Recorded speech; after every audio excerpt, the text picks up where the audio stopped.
Buenas tardes. Lo invito a que abra su Biblia en Colosenses 1, versículo 20 al 23.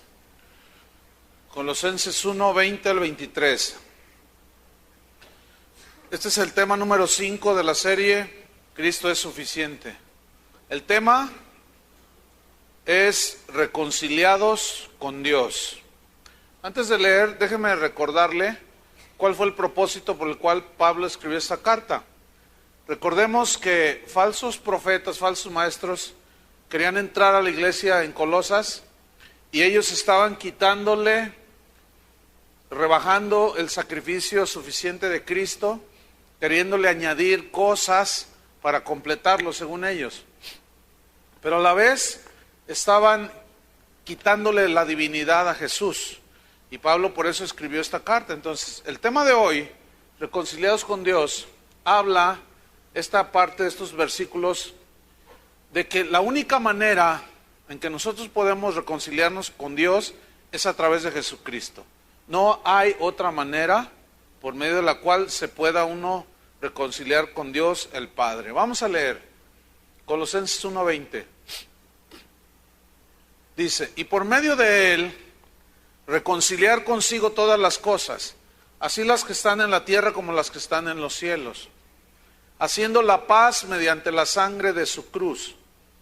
Y a vosotros también, que erais en otro tiempo extraños y enemigos en vuestra mente, haciendo malas obras, ahora os ha reconciliado en su cuerpo de carne por medio de la muerte, para presentaros santos y sin mancha e irreprensibles delante de Él, si en verdad permanecéis fundados y firmes en la fe, y sin moveros de la esperanza del Evangelio que habéis oído, el cual se predica en toda la creación que está debajo del cielo, del cual yo, Pablo, fui hecho ministro. Mire, no busque estas escrituras, pero en 1 Corintios 2, 9 y 10, Pablo dijo que cosas que ojo no vio, ni oído yo, ni han subido en el corazón del hombre, son las que Dios tiene preparadas para los que le aman. Y ese versículo desgraciadamente se interpreta muchas veces mal. Se piensa que cosas que ojo no vio se refiere a milagros y señales, pero no, el mismo versículo desmiente eso, porque dice que estas cosas son las que Dios ha preparado para los que le aman, y los que no aman a Dios también ven milagros, también ven señales. Entonces, ¿a qué se refiere? En el versículo 10 dice que Dios nos reveló estas cosas por el Espíritu. Entonces, las cosas que ojo no vio ni oído yo, ni siquiera el corazón del hombre se ha imaginado, son, entre otras cosas, de lo que yo hoy les voy a hablar, de la reconciliación con Dios. Y vamos a ver la riqueza de lo que tenemos en Cristo. Mire, hay 5 palabras claves que nos revelan las riquezas de la salvación. O sea, la salvación tiene mucha riqueza en cuanto al conocimiento de qué significa todo lo que abarca la salvación. Entonces, hay 5 palabras claves que nos revelan las riquezas de la salvación. Una es la justificación. Son 5, pero yo me voy a abocar a la reconciliación, pero le voy a dar una breve definición de las otras 4. La primera es la justificación. ¿Qué es la justificación? Es el acto por medio del cual Dios declara sin culpa, inocente a un pecador que se arrepiente. Romanos 5:1, justificados pues por la fe, tenemos paz para con Dios. Entonces nos declara ya sin pecado. La otra palabra es redención. ¿Qué es la redención? La redención es el pago que hizo Cristo en la cruz, y con lo que pagó fue con su sangre para liberarnos de la esclavitud del pecado. Y Pedro, en su primera carta, en el capítulo 1, versículo 18 y 19, dice que él pagó el precio con su sangre. Lo que él pagó fue su sangre, no fue oro ni plata, no, sino con su preciosa sangre, dice, que fue el pago. Eso significa la redención, pagar un rescate. La tercera palabra importante es perdón. Perdón. Es decir, que la deuda de pecado que teníamos con Dios, cuando un pecador se arrepiente, esa deuda de pecado es cancelada. Esa deuda de pecado es borrada, según la Biblia.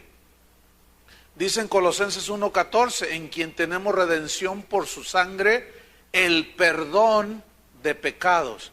Y la cuarta palabra es la adopción. ¿Qué significa esto? Que Dios nos adoptó por medio de Jesucristo como sus hijos. En Efesios 1:5 nos lo dice. Dice que en amor fuimos predestinados para ser adoptados hijos suyos por medio de Jesucristo. Quiero que noten que todo dice, siempre Pablo dice, por medio de Jesucristo.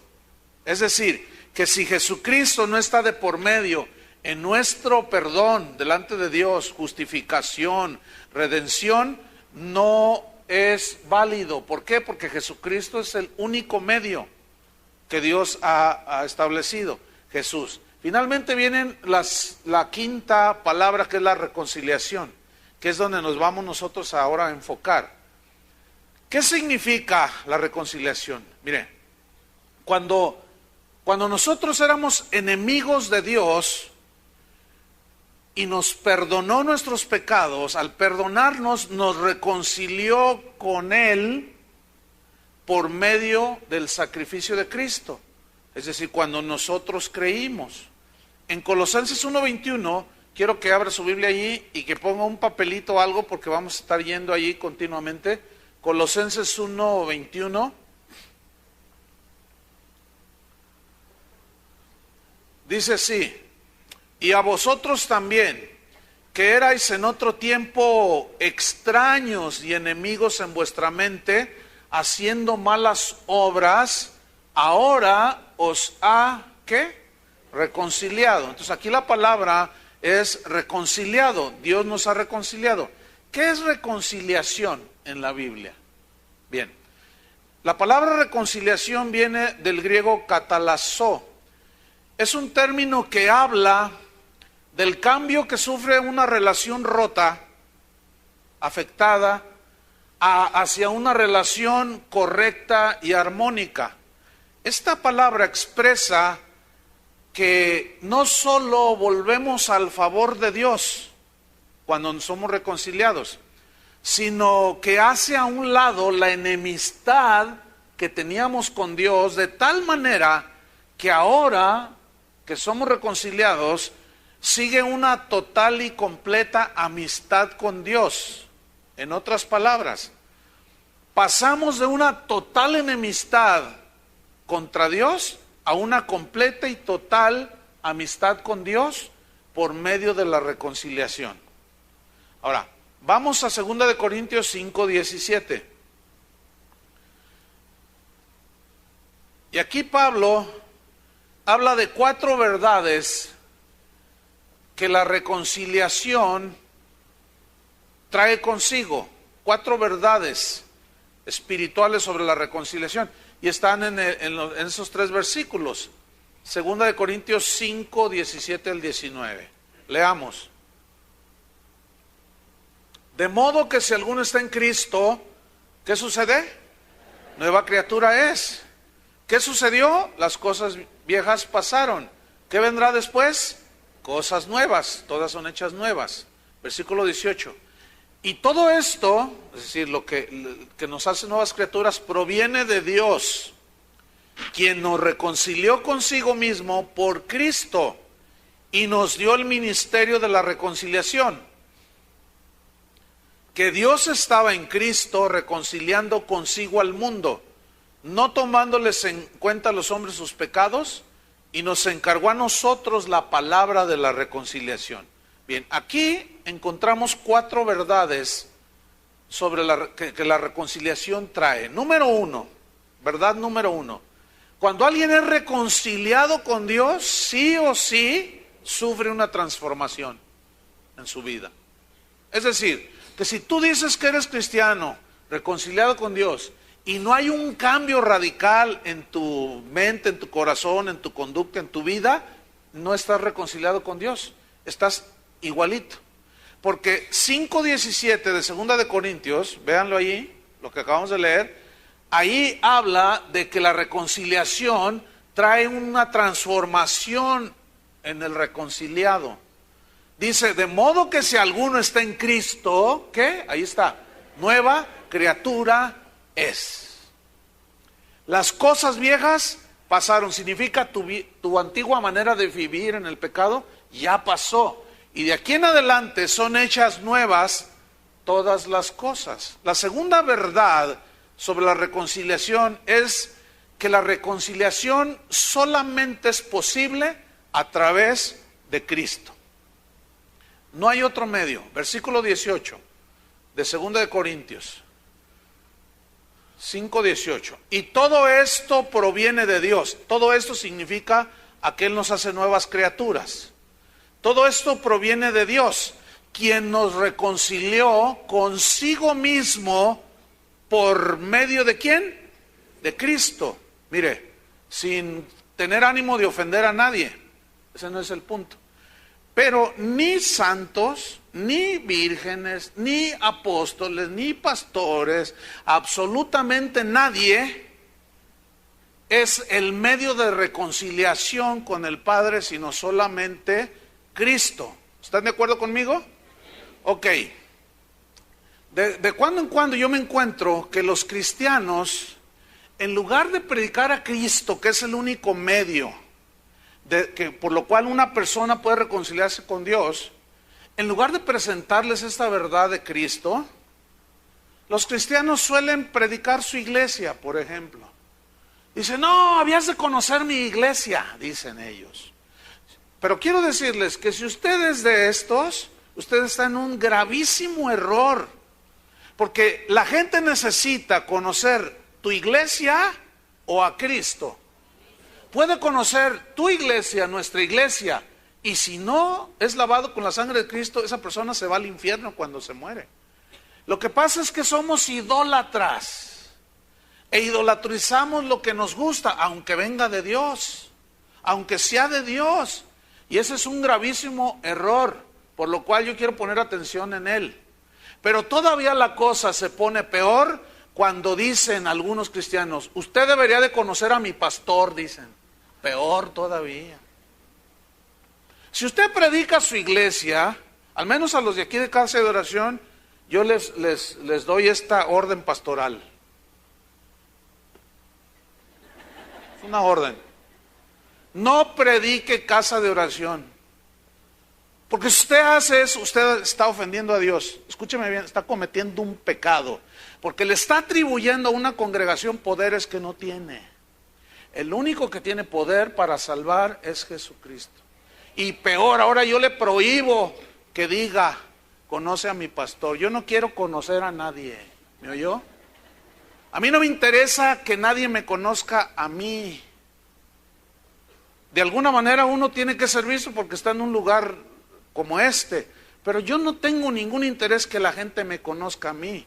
Y luego a veces vienen al final de las reuniones o me llaman, pastor, me recomendaron que hablara con usted porque me dijeron que usted, ¿que yo qué? No sean idólatras, hermanos. Yo les prohíbo terminantemente que prediquen a su pastor. Aquí no. En otros lugares sí les gusta.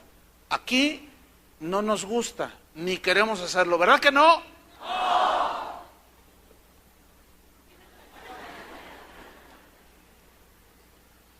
Es que hay muchos lugares donde, háblenles de nuestra iglesia, háblenles de nuestra iglesia. ¿De nuestra iglesia?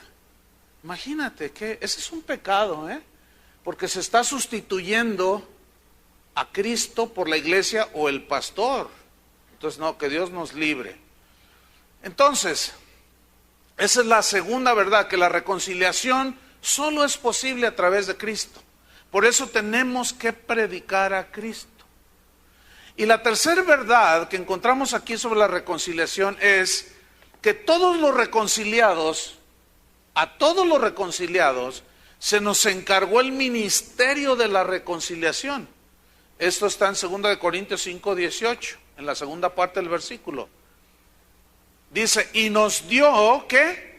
El ministerio de la reconciliación. Yo escucho muy a menudo que cristianos dicen, es que yo no tengo ningún ministerio. Ahí tienes uno.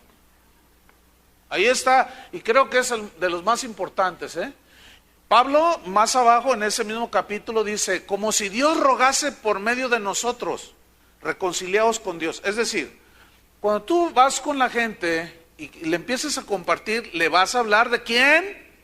Ok, de Cristo, porque es el único medio de reconciliación.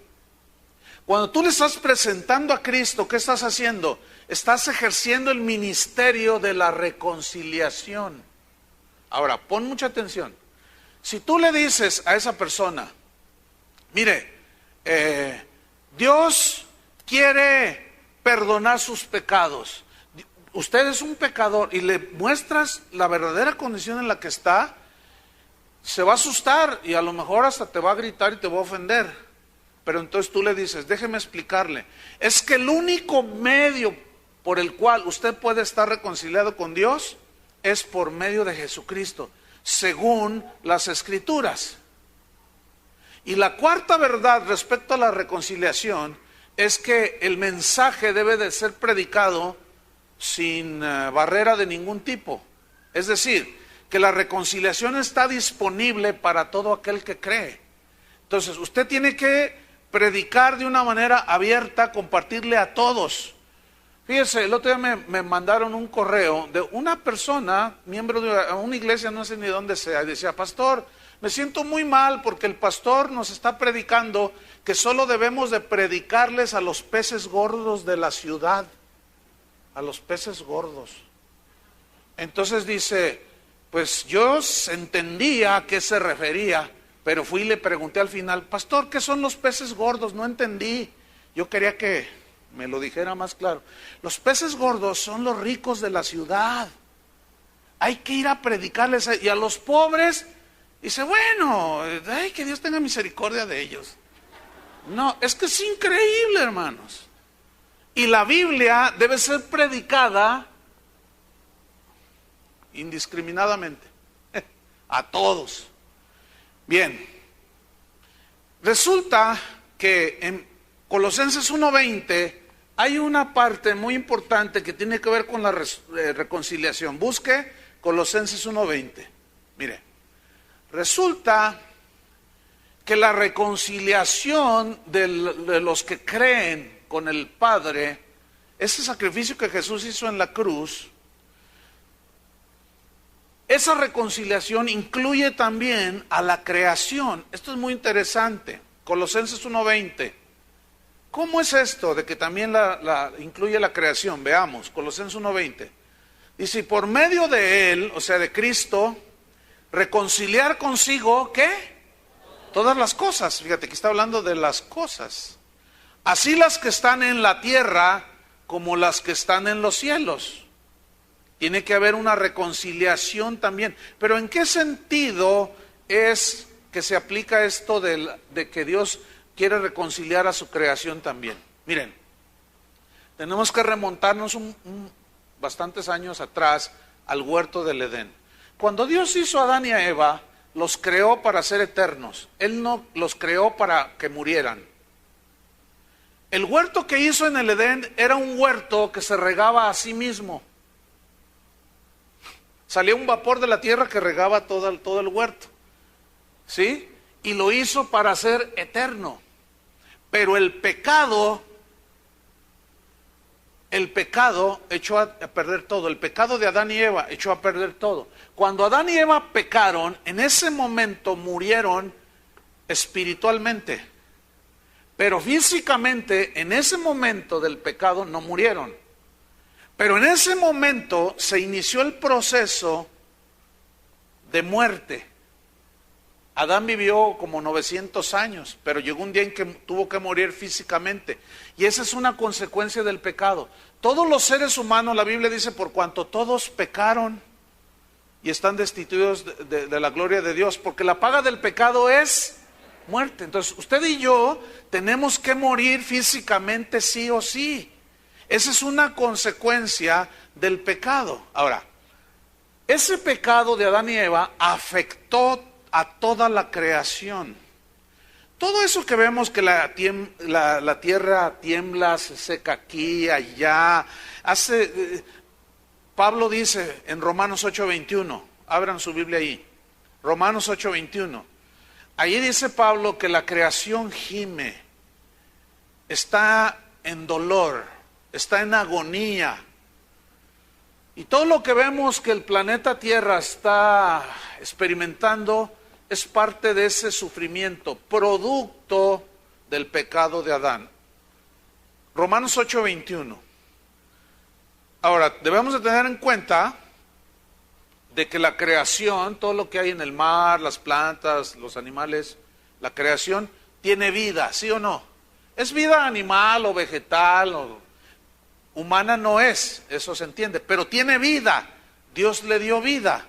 Y cuando Adán pecó, también se afectó la creación. También los animales tuvieron que empezar a morir. Las plantas tenían que morir. Sigamos Romanos 8:21. Porque también la creación misma será libertada de la esclavitud de corrupción. ¿Qué significa libertada de la esclavitud de corrupción? De que la tierra va muriendo. De que ese dicho de que nacemos, crecemos y morimos, este cuerpo tiene que morir porque está corrompido por el pecado, ¿entienden? Ahora, cuando tú y yo nacemos de nuevo, nuestro hombre interior, ese no es afectado, ese no envejece, ese no decae, ese va renovándose cada día. Pablo decía que este hombre exterior se va desgastando, pero el interior ese va creciendo y se va renovando. Entonces, pongan mucha atención. Dice, toda la creación será libertada de la esclavitud de corrupción a la libertad gloriosa de los hijos de Dios. ¿Qué significa a la libertad gloriosa? Significa que así como nacimos de nuevo y nuestro ser interno ya no muere más, ese fue creación de Dios, este cuerpo que tenemos aquí tiene que morir. Tiene que morir para que cuando Cristo venga, los muertos en Cristo resuciten con un cuerpo glorioso semejante al que Él tenía cuando resucitó. O cuando Él venga y los creyentes que estén en vida, dice la Biblia, serán transformados como en un abrir y cerrar de ojos. ¿Y qué significa esa transformación? Al mismo tipo de cuerpo resucitado que Jesús tenía. Ahora, ¿y qué es esto con la creación? Bueno, sigamos estudiando. Retomo el versículo. Será libertada de la esclavitud de corrupción a la libertad gloriosa de los hijos de Dios. Fíjate, aquí está 22. Porque sabemos que toda la creación gime a una. Y a una está con dolores de parto hasta ahora. O sea que la creación sufrió también las consecuencias del pecado. Bien, desde ese momento que el pecado entró en el Edén, se originó lo que el hombre, muchos miles de años después, definió como las leyes de la física. Dentro de las leyes de la física, hay unas leyes que se conocen como las leyes de la termodinámica. Y esta es una rama de la física que estudia la mecánica del calor, etcétera, etcétera. Pero eso no es lo que yo quiero compartirles. Pero sí que dos de las leyes, o dos leyes de la termodinámica, que son, repito, leyes de la física, la primera ley establece que la energía no se crea ni se destruye, sino solamente, ¿qué? Se transforma. Muy bien, tienen una palomita en física. Es decir que las cosas que vemos las podemos destruir, deshacerlas, pero la materia no se puede destruir. ¿Sí? Nuestro cuerpo, cuando muere, al quedar sin vida, la carne se va corrompiendo, quedan los huesos, pasan los años y queda ¿qué? Polvo, pero el polvo no se puede destruir. Eso es una ley, ¿entienden? Nadie puede discutirla. Entonces, la energía, la materia no se crea ni se destruye, solo sufre una transformación. Ponga atención. La segunda ley de la termodinámica se llama la ley de la entropía. Y esta palabra entropía viene del griego que significa transformación. Y esta ley dice lo siguiente, pongan mucha atención porque es muy interesante. Esta ley dice que las cosas o la materia tienden a moverse de un estado del orden al desorden. Y absolutamente todo tiende a decaer, dice esta ley, a oxidarse, a corromperse, a echarse a perder con el tiempo. Esta es una ley, sí o sí, y nadie la discute. Ok, una prueba. Mire las fotos cuando usted era niño y mírese ahora en el espejo. Ahí está. La ley de la entropía es implacable con todos. Y esa ley inició cuando el hombre pecó. Por eso es que tenemos que morir corporalmente. ¿Entiende? Y por eso, como queda la materia, cuando venga Cristo, o sea, el polvo, los huesos, y seamos resucitados, será con un cuerpo glorificado. ¿Sí o no? Otro ejemplo, usted arregle su casa, píntela, póngale muebles nuevos, todo así hermosa, ciérrela, selle todas las ventanas, las puertas, y váyase 15 años a los Estados Unidos a sacudir el árbol por allá. Y regrese después de 15 años, y usted va a encontrar su casa llena de polvo, los muebles echados a perder. ¿Por qué? Porque es una ley, hermano. Es una ley de la física. Nadie se escapa de oxidarse. ¿Le duelen las rodillas? Se está oxidando. Todos envejecemos, nacemos, crecemos, nos reproducimos y morimos. Esa es la ley. Es una ley de la física. Ok, ponga atención. Busque Salmo 102. Salmo 102. En el versículo 25.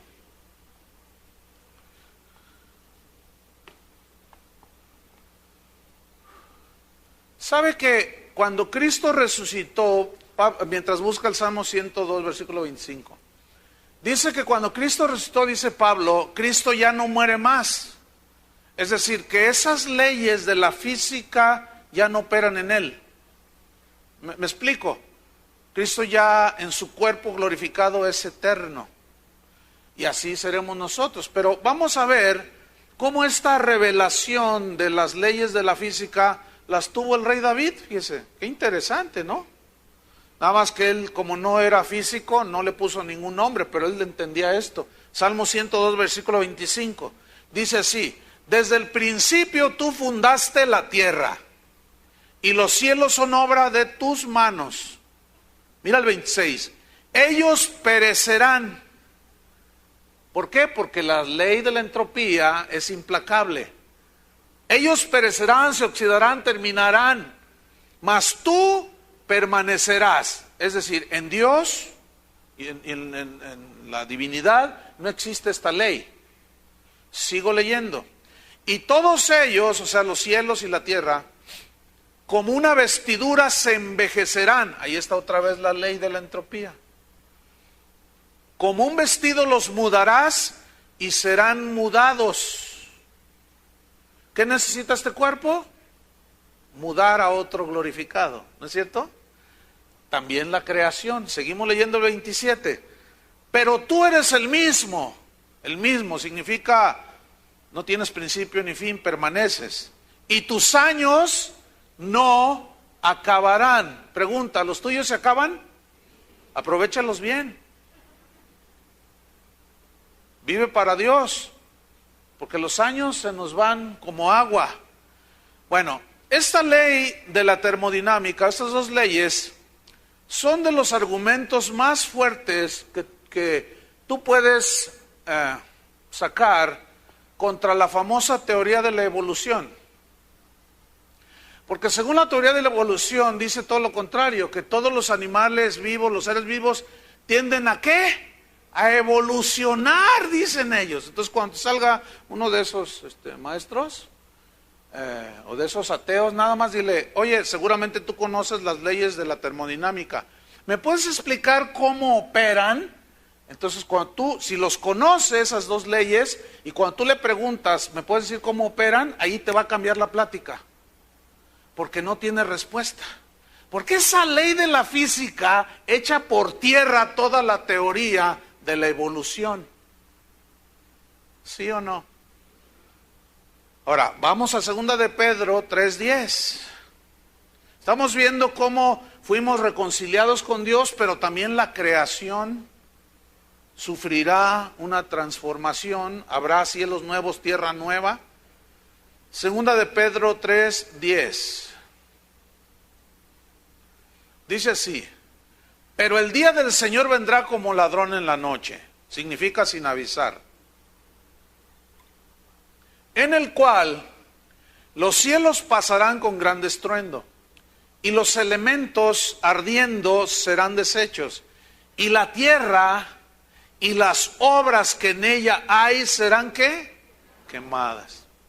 Puesto que todas estas cosas han de ser deshechas, ¿cómo no debéis vosotros andar en santa y piadosa manera de vivir? Esperando y apresurándoos para la venida del día de Dios, en el cual los cielos, encendiéndose, serán deshechos, y los elementos siendo quemados, ¿qué? Se fundirán. Pero ahí quedará toda la materia, nada más sufre una transformación. Ley de la entropía, se acabará. Pero escuche lo que viene en el versículo 13. Pero nosotros esperamos, según sus promesas, ¿qué esperamos? Cielos nuevos y tierra nueva, en los cuales mora la justicia, y donde la ley de la física ya no te operarán. Por eso Pablo dijo, ¿dónde está, oh muerte, tu aguijón? ¿Dónde, oh sepulcro, tu victoria? ¿Dónde está? Porque una vez resucitado Cristo, ya no muere más. Una vez resucitados con Cristo, ya no morimos más. Y volverá a ser como al principio. Espero esté entendiendo. Hasta ahí me alcanza para explicar, Versículo número 14. Por lo cual, oh amados, estando en espera de estas cosas, ¿qué cosas? Redención completa de nuestro cuerpo y de la creación. Estando en espera de estas cosas, procurad con diligencia ser hallados por Él cuando Él venga, sin mancha e irreprensibles, en paz. Significa en paz con Dios. Ahora vamos a Apocalipsis 21:1. Apocalipsis 21:1. Allí Juan, mire lo que escribió. Apocalipsis 21:1. Dice así: vi un cielo, ¿qué? Nuevo. Y una tierra nueva. Porque el primer cielo y la primera tierra, la ley de la entropía, se la llevó. ¿Sí o no? Pasaron. Sí o sí, tiene que morir. Por eso gime la creación, esperando que nosotros, que Cristo venga y seamos transformados para que la creación también sufra su bendición. Y la primera tierra pasaron y el mar ya no existía más. Se acabó Cancún, Puerto Vallarta y Chapala. Versículo 2. Y yo, Juan, vi la santa ciudad, la nueva Jerusalén, descender del cielo de Dios, dispuesta como una esposa ataviada para su marido. Y oí una gran voz del cielo que decía: he aquí el tabernáculo de Dios con los hombres, y Él morará con ellos, y ellos serán su pueblo, y Dios mismo estará con ellos como su Dios. Fíjense el 4. Enjugará Dios toda lágrima de los ojos de ellos. ¿Qué significa? Que ya no va a haber sufrimiento. ¿Por qué? Porque ya se acabó todo eso. ¿Qué más? Y ya no habrá muerte. La palabra muerte significa separación. Cuando una persona muere, significa que se separa su alma, su cuerpo, su espíritu del cuerpo. Eso significa muerte. ¿Sí? Entonces, ya no habrá muerte, ya no habrá separación, porque el pecado ya fue juzgado y la paga del pecado es muerte. Entonces, allá en el cielo ya no habrá muerte porque ya todo fue juzgado, ¿entiende? Ya no habrá muerte, ya las leyes de la entropía no tendrán, no aplicarán allí. ¿Qué más? Ni habrá más llanto, ni clamor, ni dolor. Todo esto lo tenemos ahora, ¿no es cierto?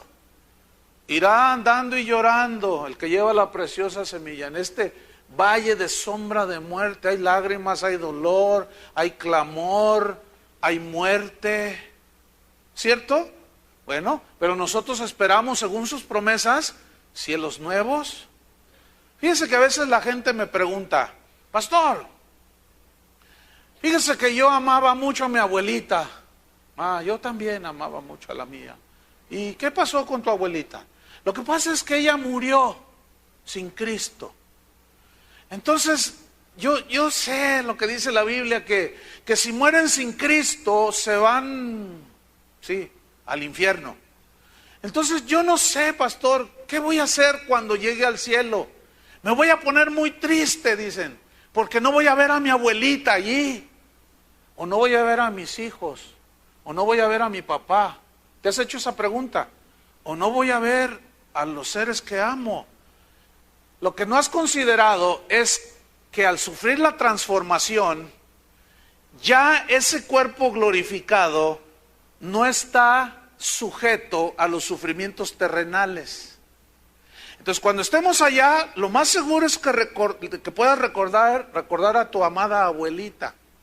Yo también la recordaré, pero estaremos hechos de tal manera que va a ser imposible que suframos, que lloremos, que tengamos dolor, que suframos tristeza. Va a ser totalmente imposible, porque veremos a Dios cara a cara y todo eso disipará. Pero para eso necesitamos reconciliarnos con Dios. Si no, mi estimado, jamás vivirás esto.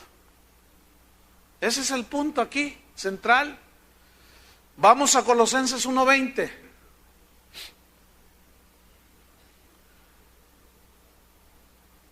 Y retomamos el versículo. Y por medio de Él, o sea, de Cristo, reconciliar consigo todas las cosas, así las que están en la tierra como las que están en los cielos, haciendo la paz mediante la sangre de su cruz. Significa, mediante el sacrificio que Cristo hizo en la cruz, hizo la paz para que todo el que crea en ese sacrificio, al creerlo, reciba el perdón, la reconciliación, y justificado por la fe, tenga paz. Eso es lo que significa. Ahora bien, el sacrificio de Cristo, al ser agredido por los falsos maestros que intentaban meterse en Colosas,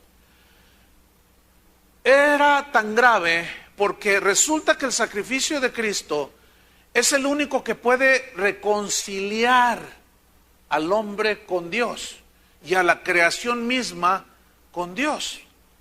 Pero dentro de toda la creación hay un par de entes que no pueden ser reconciliados, y ese es Satanás y sus huestes. Ahora bien, ¿por qué la salvación, el sacrificio de Jesús en la cruz, por qué no aplica en Satanás y sus huestes? ¿Sabe por qué? Por varias razones. Número uno, porque Él no es humano y Cristo murió por los seres humanos. Ahora, que ¿por qué no está incluido Satanás? Esa es una respuesta que yo no soy nadie para decirla, solo Dios.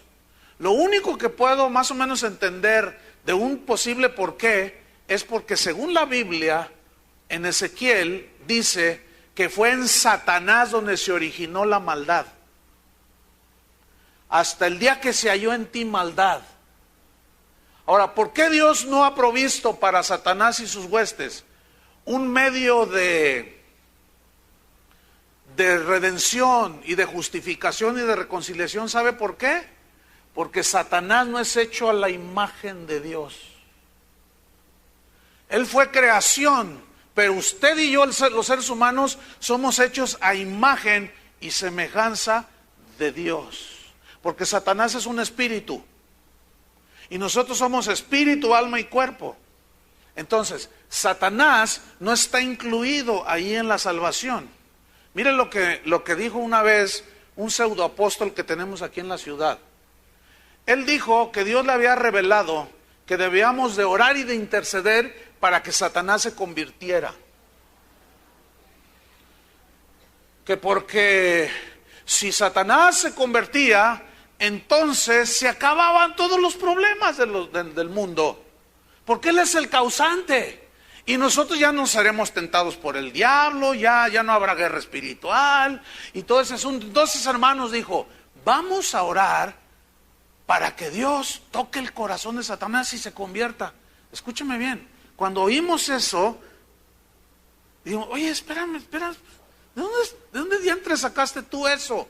Dios me lo reveló porque yo soy un hombre de fe, dice. Le dije, ¿sabes? Eso es una herejía, es una aberración. Es un concepto totalmente ajeno a las Escrituras. Ahora, se pueden imaginar a las ovejas de ese apostolín orando, más o menos así. Padre, te pedimos por Satanás. Hasta suena, hasta como que duelen los oídos. ¿No es cierto?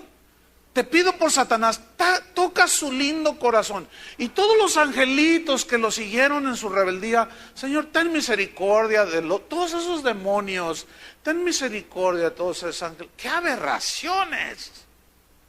Pero lo más triste es que gente que está bajo liderazgo de ese apóstol, escucha y dice, gloria a Dios, dicen. Ignoran las Escrituras y el poder de Dios y están errando. Porque Satanás no tiene la mínima posibilidad de encontrar salvación. Por eso se va duro contra la iglesia. Porque a la iglesia se le ha encomendado el ministerio de la reconciliación. Por eso Satanás dice, si estos ya no me adoran, voy a desviarlos de la centralidad del mensaje que es Jesucristo. Y por eso, desgraciadamente, y es triste decirlo, muchas iglesias han sido desviadas del objetivo del por qué existe la iglesia.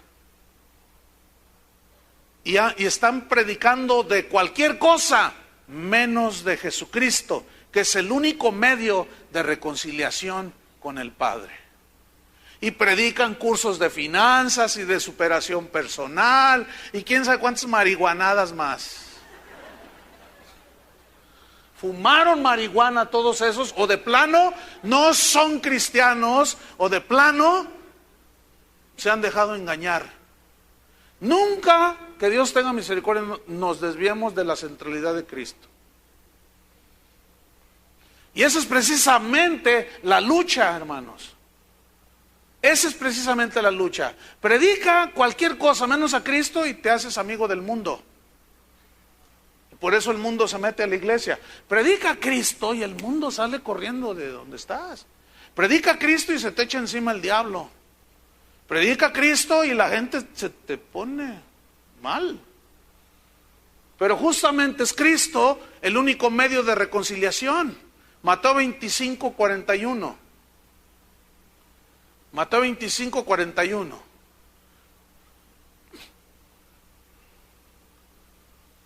Dice así, Mateo 25:41, entonces dirá también a los de su izquierda.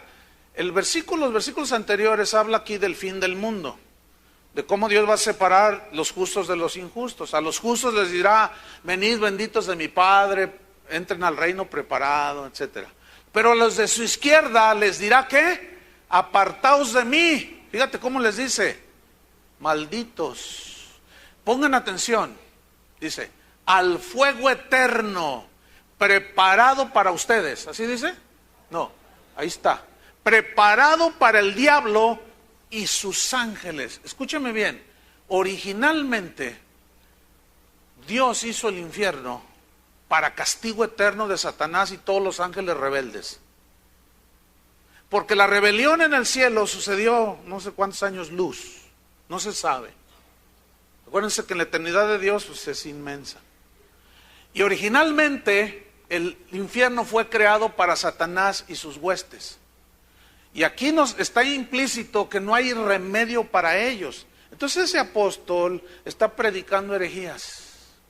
Y nosotros tenemos que escudriñar la palabra de Dios. Entonces, pero fíjense, ¿a dónde envía a los que rechazaron el único medio de reconciliación? Al infierno. Malditos, les dice, al fuego eterno. Ahora volvamos a Colosenses 1:21. Colosenses 1:21.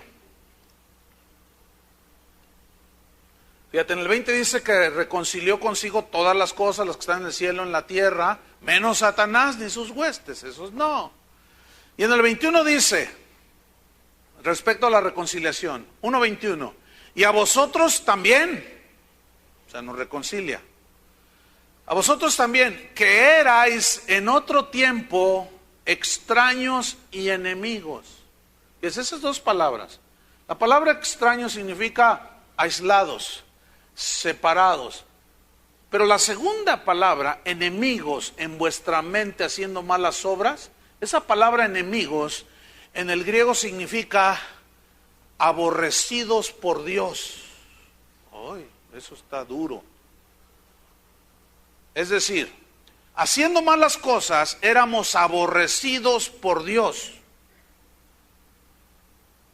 ¿Han oído ustedes esa frase que dicen que Dios ama al pecador pero aborrece su pecado? ¿La han oído? Si no es que hasta algunos la predican. Pero déjeme decirle, esa frase no tiene sustento bíblico. Son frases que se han ido metiendo dentro de la iglesia y como suenan bien, entre comillas, pero no debemos nada más porque suenan bien ya adoptarlas. ¿Qué tan bíblico es que Dios ama al pecador pero aborrece su pecado? Algunos dirán, es Juan 3:16, pastor, dice que de tal manera amó Dios al mundo que ha dado a su Hijo unigénito para que todo aquel que en él cree no se pierda, mas tenga vida eterna. Escuche bien. Es verdad que Dios, que en Juan 3:16 dice que Dios amó al mundo, pero entonces ¿cómo yo estoy diciendo, y ahorita se lo voy a comprobar con la Biblia, que Dios aborrece al pecador y su pecado? Lo que sucede en Juan 3:16 es que Él nos vio en semejante condición y a pesar de eso, y ahí es donde se manifestó, por su misericordia y por su gracia, aún estando muertos en nuestros delitos y pecados, envió a su Hijo Jesucristo. Eso se llama la gracia infinita de Dios, la misericordia infinita de Dios. Pero escúcheme, que Dios ama al pecador y aborrece su pecado, vamos a ver si es bíblico. Juan 3:19. Acuérdense que estamos leyendo Colosenses 1:21, enemigos, éramos enemigos, o sea, en nuestra mente. Es decir, Dios nos aborrecía porque nosotros lo aborrecíamos a Él. Yo voy a inventar un versículo que diga que Dios ama al que se duerme y oye la Biblia. Juan 3:19, ¿ya lo tiene? Ya despertaron todos, sí. Ya siento el amor de Dios. Juan 3:19, dice así, fíjese, pongan mucha atención, y esta es la condenación. ¿La qué? ¿Cuál? ¿En qué consiste? Ahí va. Que la luz vino al mundo. ¿Quién es la luz? Ok, Cristo es la luz.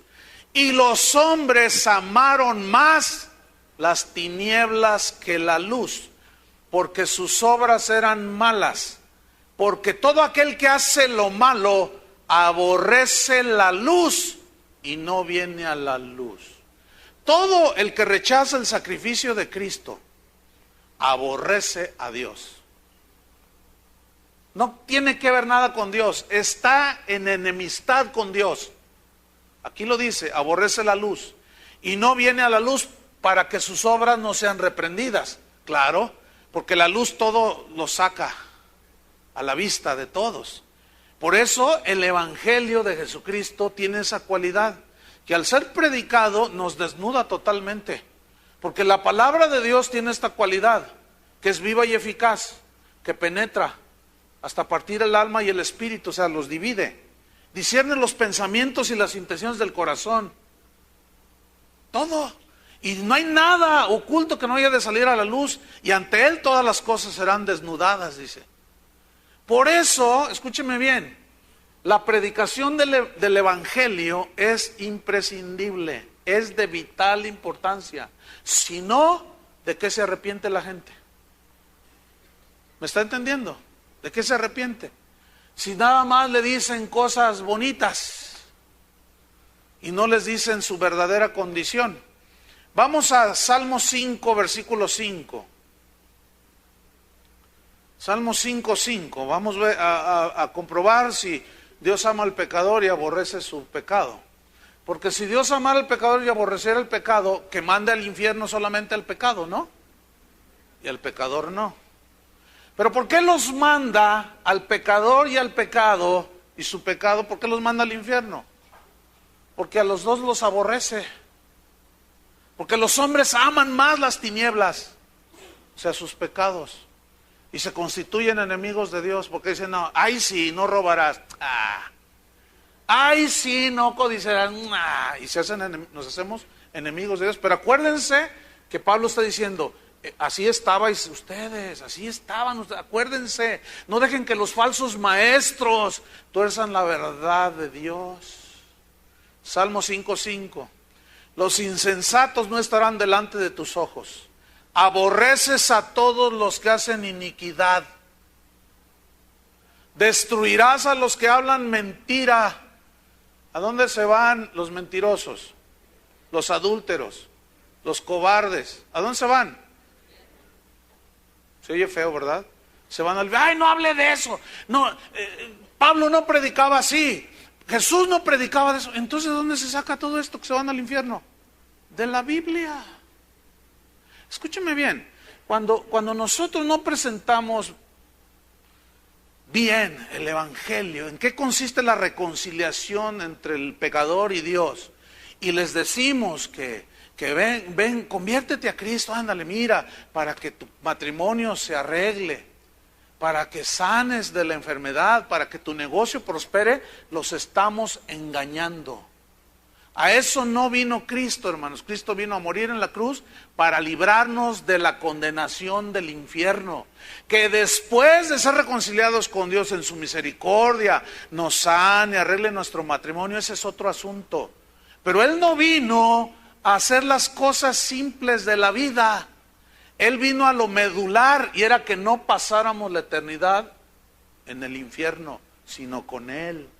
Entonces, si nosotros no presentamos bien el Evangelio y le decimos, por ejemplo, ahí está un hombre malo, de esos que siempre nos encontramos por todos lados, mujeres malas, sin Dios, que tiene cáncer y le queda una semana, y usted va y le dice, mira, pídele a Dios que te sane. Escúcheme bien, ¿cómo le va a pedir a Dios que lo sane si es su enemigo? Si Dios lo aborrece, y le estamos presentando mal el Evangelio. En alguna ocasión, usted y yo hemos tenido enemigos, ¿sí o no? Ahora, cuando usted de pronto se encontraba con su enemigo, ¿cuál era su reacción? Ay, mi estimado enemigo, venga, un abrazo para acá. Así se portaba. No, usted lo miraba así, le volteaba la cara, o se hacía como que no lo vio, o si lo miraba, le torcía la boca, le hacía... Y no te puedo ver ni en pintura. Y el otro te miraba también y te hacía señas con las manos. Porque era tu enemigo. Ahora, si esos dos enemigos, uno de ellos se enferma y va y le robó al otro, y luego va y le pide ayuda, ¿qué hace el enemigo? Le dice, vete mucho a volar por allá. ¿Cómo tú eres mi enemigo? Tú no tienes nada que pedirme a mí y ojalá te mueras. Estoy hablando no del cristiano, es obvio, porque algunos están, no, yo no. Estoy hablando de cuando no éramos cristianos. Estoy hablando, entiendan por favor. Bueno, no te puedes ver ni en pintura con tu enemigo. Escúchenme bien, esa es la condición del ser humano que no tiene a Cristo. Ni Dios los puede ver, Ni ellos pueden ver a Dios. Y luego nosotros todavía le atizamos mal, diciéndole a la gente, presentándoles mal el evangelio. Y si ese hombre que está muriendo de cáncer le queda una semana y tú no le dices que si no se arrepiente para que sus pecados sean perdonados y pueda ser reconciliado por el único medio que Dios puso, que es Cristo Jesús, ese hombre se va al infierno. Tenemos que decir las cosas como son, hermanos. Es como esto. Supongamos que tú eres piloto de una avioneta. 6 pasajeros van atrás y de pronto falla la avioneta y entonces hay 6 paracaídas ahí, pero tú ya tienes el tuyo. Entonces la gente empieza, ¡hey! ¿Qué pasa? ¿Qué pasa? No, no se preocupen, Dios es amor. Todo está bien. Dios quiere bendecirlos. No, no pasa nada. O sea, ¿qué tiene que tengas 3 mujeres, 4, que robes, que seas un pervertido? No pasa nada. Y de pronto la avioneta se va a pique y tú saltas y te salvas porque traes el paracaídas. ¿Y los demás? Pero, ¿tú harías eso? ¿Verdad que no? Entonces, ¿por qué nosotros ya estamos en Cristo y luego vamos y le presentamos a los que van en picada y no les ponemos el paracaídas? ¿Se entiende el ejemplo? Hay que avisarles y decirles, ¿saben una cosa? Esto se va a pique. Ya no hay manera. El motor falló. Aquí hay 6 paracaídas, 1 para cada uno. Si se lo ponen, jalan aquí, en 30 segundos tenemos que saltar. ¿Ellos qué van a hacer? Se lo ponen y todos se lanzan, caen a tierra. Te van a abrazar, te van a agradecer toda la vida, te van a abrazar y hasta te van a plantar un beso en la mejilla. Gracias por haberme advertido a tiempo. Escúchenme bien, hermanos, yo no quiero, ni Dios quiere, es lo importante, que presentemos mal el evangelio y mandemos al infierno a medio Guadalajara. No, hay que predicar como es. Y a veces la gente viene, me llama, me escribe, me piden consejería, me dicen, pastor, mire, yo ando lejos de Dios. Así, hay unos, yo ando lejos. Y mi esposo me abandonó, o mi esposa me abandonó, o mis hijos son drogadictos. Pastor, me dijeron que usted puede orar y que Dios arregla las cosas. Espérame. Te informaron mal. Yo sí les digo. Porque es posible que ya no vuelva a ver a esa persona. No, te informaron mal. No es verdad eso. No, discúlpame. Ok, ya se fue tu esposo, tus hijos andan así. No, ¿tú cómo estás con Dios? Mal. Bueno, te voy a decir cómo puedes arreglarte con Dios. No, pero lo que yo quiero es que Dios arregle mi familia. Espérame. Dios puede regresar tu esposa, puede regresar tus hijos, pero si te mueres, te vas al infierno. Se los digo con cariño, obviamente, ¿no? Sí, porque ya cuando estoy uno a uno se los digo, pero les digo, les digo la verdad. Les digo la verdad, porque yo no sé si los vuelva a ver. Y yo nunca le diga a la gente que Dios aborrece, que están en sus pecados, nunca les diga, mira, ora a Dios, que regrese tu esposa. ¿Usted cree que Dios lo va a oír? A los únicos que escucha es a los reconciliados. Pues ¿cómo los va a escuchar si son enemigos de Dios? Y si 2 enemigos aquí en la tierra no se reconcilian, no pueden tener trato, ¿sí o no? Ahora, ¿cuántos de ustedes se han reconciliado alguna vez con algún prójimo? Todos. Y después de que te reconciliaste, ya, oye, te invito a comer. Sí, cómo no, gracias. Y se hacen amigos de nuevo. Es exactamente lo mismo. ¿Me expliqué? Entonces, el único medio de reconciliación es Jesús. Ahora, volvamos a Colosenses 1:21. Dice, y a vosotros también, que erais en otro tiempo extraños y enemigos en vuestra mente, o sea, aborreciendo a Dios, siendo aborrecidos por Dios, haciendo malas obras. Fíjate lo que sucedió, versículo 21. Ahora os ha, ¿qué? Reconciliado. ¿Cuántos le dan gracias a Dios por eso? Si tú ya viviste esto de la reconciliación, bienaventurado. Estás entendiendo cosas que oído nunca oyó, ni ojo vio, ni el corazón del hombre se ha imaginado. ¿Y las están entendiendo? ¿Por qué? ¿Por qué las entendemos? Porque Dios nos las revela por su Espíritu, porque somos hijos de Dios. Entonces dice, ahora os ha reconciliado. Es decir, ahora esa relación rota de amistad, esa amistad rota en el Calvario, vuelve a ser una relación amistosa con Dios. ¿Por qué? Porque aceptaste el único medio de reconciliación, que es Cristo. ¿Que es quién? Cristo. El pastor. No, es el pastor. ¿Es la iglesia? No. ¿Quién es? Cristo. ¿A quién vamos a predicar? Cristo. Versículo 22. Os ha reconciliado en su cuerpo de carne por medio de la muerte. Ahora bien, ¿cuál es el propósito de la reconciliación? O sea, hay 3 propósitos en el versículo 22. Estoy en 1:22.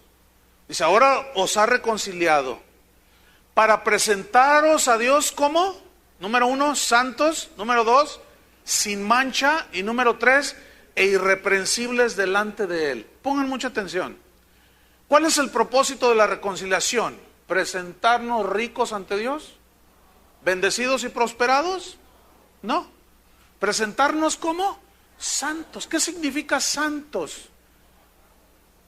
La palabra que se traduce santos es la palabra hagios, que significa literalmente apartados del pecado. O sea, por Dios nos apartó del pecado para Él.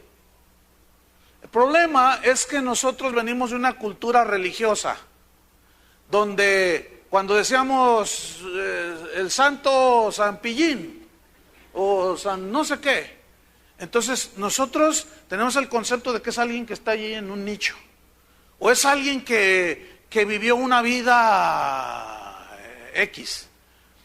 Escúchame bien, ese concepto lo tenemos muy arraigado, pero tenemos que desecharlo por el concepto de la Biblia. ¿Qué significa ser santo? Pablo, cuando escribe sus cartas, dice, a todos los santos que están en Corinto, a todos los santos, a todos los apartados del pecado, que ahora son de Dios. Eso significa santo. Pero la religión de la que la mayoría de nosotros venimos, allá los hacen santos. ¿Cómo? Pues alguien se porta bien, le da de comer a los ratoncitos, a los gatitos, hace orfanatorios, se pone una cosa larga y pone cara de yo no fui, y luego ya se muere, ¿verdad? Se muere. Entonces los líderes religiosos dicen, ay no, pues vamos a canonizarlo, dice, vamos a hacerlo santo, dicen, vamos a subirlo a los altares. Entonces comienza toda una investigación de cómo era San Pillín. Entonces empiezan a preguntarle a la gente, y entonces dicen, no hombre, era re bueno, no, ese era un alma de Dios, no hombre, hasta los ratones les ponía que comer. Yo les ponía trampas y él venía y se las quitaba. Era muy buena persona. Y luego era esto y hacía aquello y más allá. Entonces van recabando los datos de todo lo bueno que hizo. Entonces mandan todo a Europa, allí cerca de Roma. Entonces, una vez que el líder allí tiene la documentación de esa persona, él declara, dice, este es un santo. Escúcheme bien, allá los hacen santos. Acá Cristo nos hace santos. Es una diferencia, hermano, enorme. Nadie puede hacer a otro santo. El único capaz de hacernos santos, ¿quién es? Cristo. Ahora, ¿cómo es el proceso? Arrepentimiento, conversión, justificación, redención, reconciliación. ¿Sí? Amistad otra vez con Dios. Y luego dice aquí que nos reconcilió para presentarnos como santos. O sea, estos son los tuyos, Padre. Los apartados del pecado para ti. Entonces, si yo les preguntara a ustedes, ¿cuántos son santos? ¿Cuántos dirían? ¿Cuántos levantarían la mano? ¿Cuántos son santos? ¿Y los demás no? Porque todavía batallan con ese concepto. Incluso yo escucho a cristianos que dicen, bueno, yo no soy ningún santo, porque tu concepto es católico. Pero escúchame, la Biblia dice que los que hemos sido lavados con la sangre de Cristo, ¿qué somos? Santos. Bueno, esto lo escucha alguien que no entiende esto va a decir, ¡ja, ja! Se creen santos.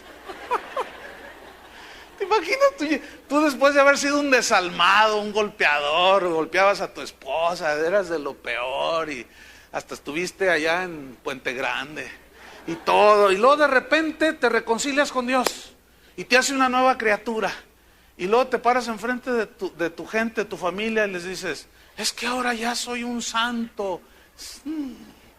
Te hacen sándwich.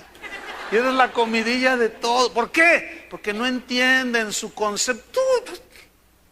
Hasta a mi mamá le diste una cachetada una vez, sí, pero eso ya me lo perdonó. Pero ellos no entienden eso. Y luego tú les dices, tú puedes reconciliarte con Dios. A mí no me vengas con tu Cristo, te dicen. A mí déjame como estoy. Yo basta con que me vaya de rodillas a Zapopan. Entonces, nunca podemos presentarnos delante del Padre si no estamos apartados del pecado y limpios de Él. ¿Sí o no? Entonces, ahí está, fíjense, para presentarnos santos. ¿Qué más? Versículo 22. Y sin mancha. Esta palabra sin mancha en el griego significa intachables. Es decir, que no hay tacha alguna que Dios te recrimine. ¿Por qué? Porque al creer en Cristo, tus pecados fueron borrados y perdonados. ¿Cuántos le dan gracias a Dios por eso? Tiene que ser así, de otra manera no nos podemos acercar a Dios. Y finalmente, versículo 22 dice, presentarnos santos, sin mancha e irreprensibles delante de Él.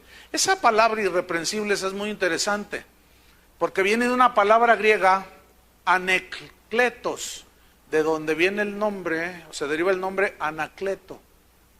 Ahora, ¿qué significa anecletos? Literalmente, que se traduce irreprensibles, significa sin cargo alguno.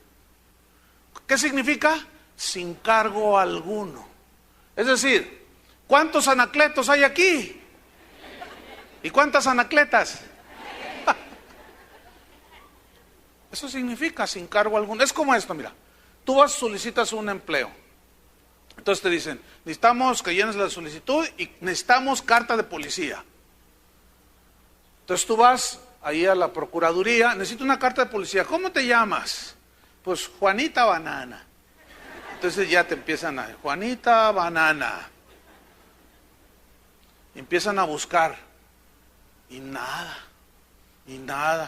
Entonces dicen, no, está bien. Y te extienden una carta. Donde ellos, la justicia declara que no tienes ¿qué? Cargo alguno, que no tienes ningún pendiente con la justicia. Escúchame bien, eso es lo que significa.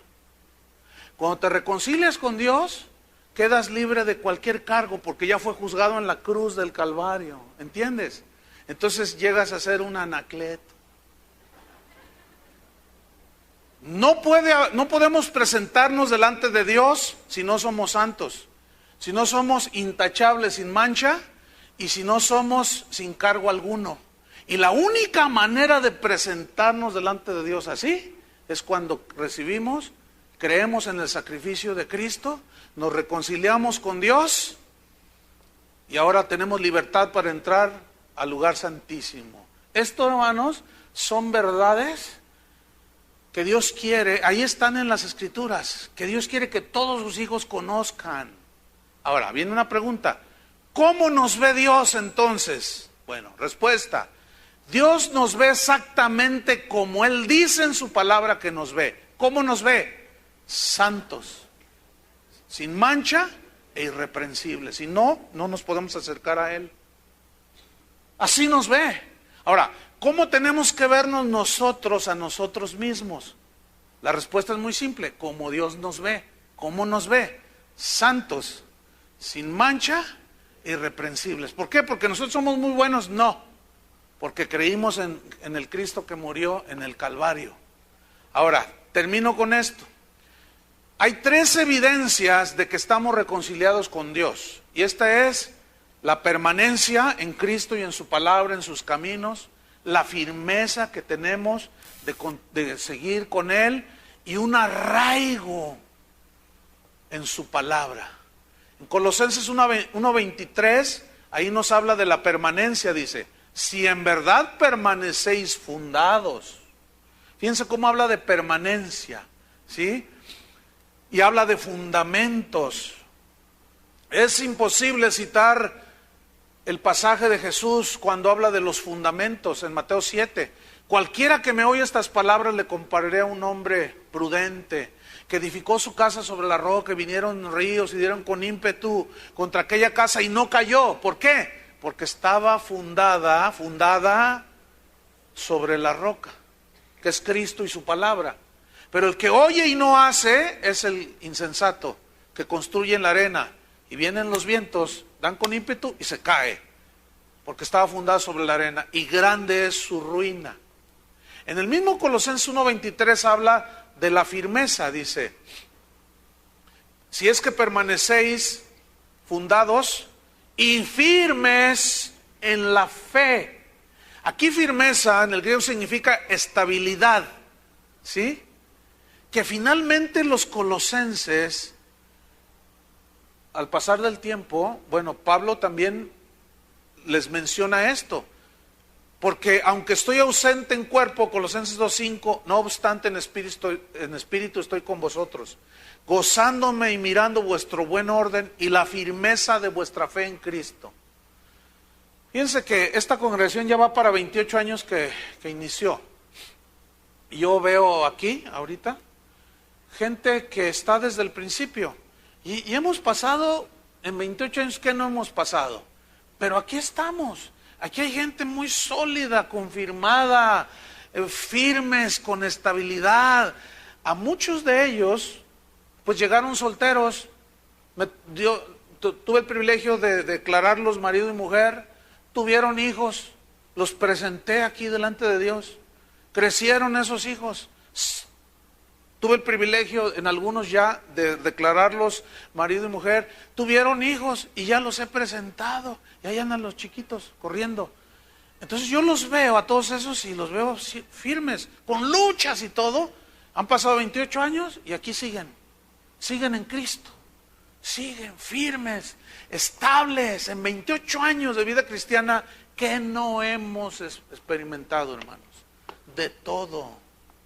¿Pero qué? La reconciliación y la relación y la amistad con Dios nos mantiene sólidos y firmes.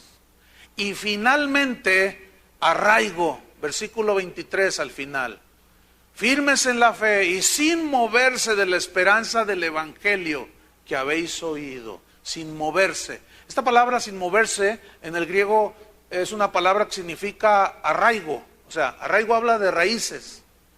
Habla de estar bien plantados y echar raíces profundas. Un árbol bien plantado en buena tierra. No como los árboles de Guadalajara, que un vientito por ahí, tumbadero de árboles por todos lados. ¿Saben por qué se caen? Porque no están bien arraigados. Porque donde los plantan abajo a veces hay piedra. Y no pueden. Yo tengo en mi casa enfrente, así tengo 3 palmas. Las 3 las compré de este tamañito, igualitas. Y 2 de ellas están... Ya llegan a los 5 metros, 6 metros. Y la otra, que está al extremo, esa siempre está toda flaca, toda. Pero ¿saben por qué? Porque ahí en esa parte hay mucha piedra, mucho no hay mucho tierra de donde se arraigue bien.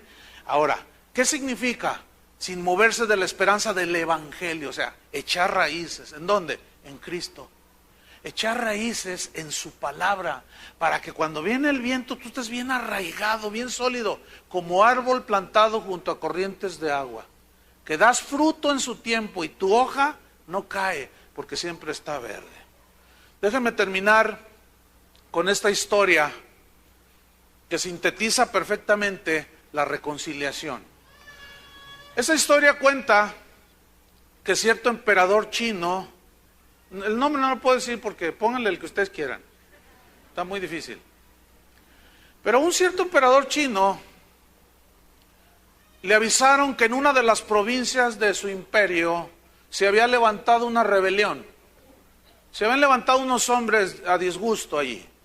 Entonces este emperador llamó a sus ministros de gobierno, a los generales militares de su ejército y les dijo: Vamos, iremos pronto, vamos a destruir a nuestros enemigos, les dijo el emperador.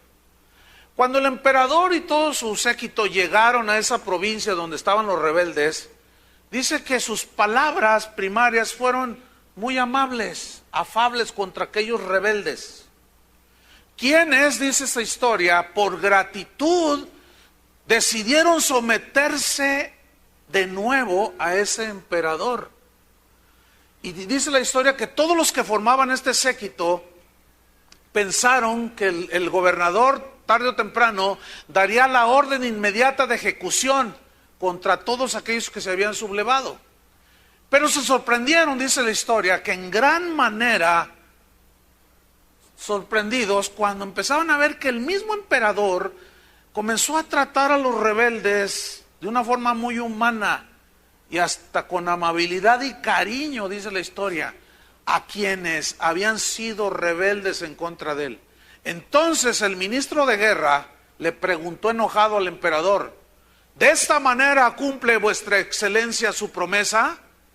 Usted dijo que vendríamos a destruir a nuestros enemigos y ahora los habéis perdonado a todos y a muchos hasta con cariño los tratáis. Entonces el emperador le contestó con actitud generosa y dijo: yo prometí destruir a mis enemigos, sí, y todos vosotros veis que ahora ya no son mis enemigos, a todos los he hecho mis amigos. Eso es exactamente lo que Dios hizo contigo, lo que hizo conmigo. ¿No le dan gracias a Dios? Ahora llevemos el mensaje de la reconciliación a los que no lo conocen, pero preséntenlo bien. Vamos a darle gracias a Dios por su palabra. Pónganse de pie. Gracias, Señor. Éramos enemigos, pero ahora ¿qué somos?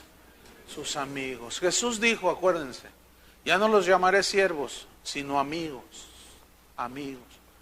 A Abraham Dios le llamó como amigo de Dios, porque hacía lo que Dios le decía. Y Jesús dijo, ustedes son mis amigos y hacen lo que yo les digo. Enemigos, si no hacemos lo que Él nos dice. ¿Cuántos son amigos de Dios? ¿Entendieron lo que es la reconciliación? Levanten sus manos a Dios y agradézcanle. Díganle, Señor, este es un privilegio que no todos tienen.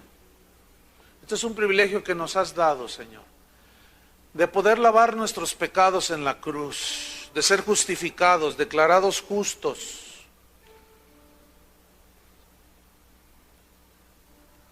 sin mancha, redimidos, comprados por tu sangre, que nuestros pecados han sido cancelados, perdonados, y ahora nos has adoptado como tus hijos, y nos reconciliaste contigo a través de Jesucristo.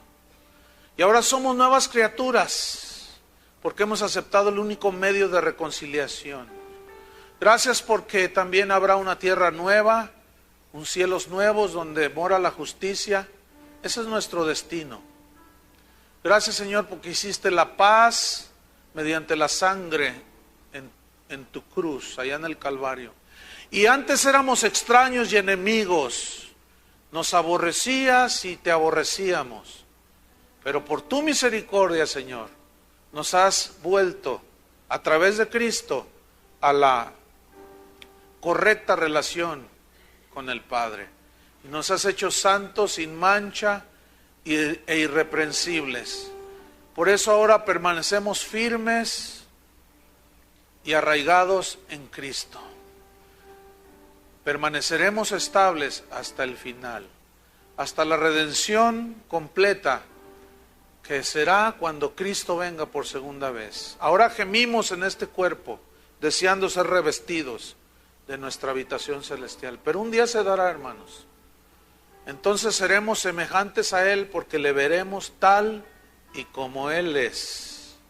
Gracias, Padre, en el nombre de Jesús, por tu grandeza, Señor, en el plan de salvación. Amén. Que Dios les bendiga a todos.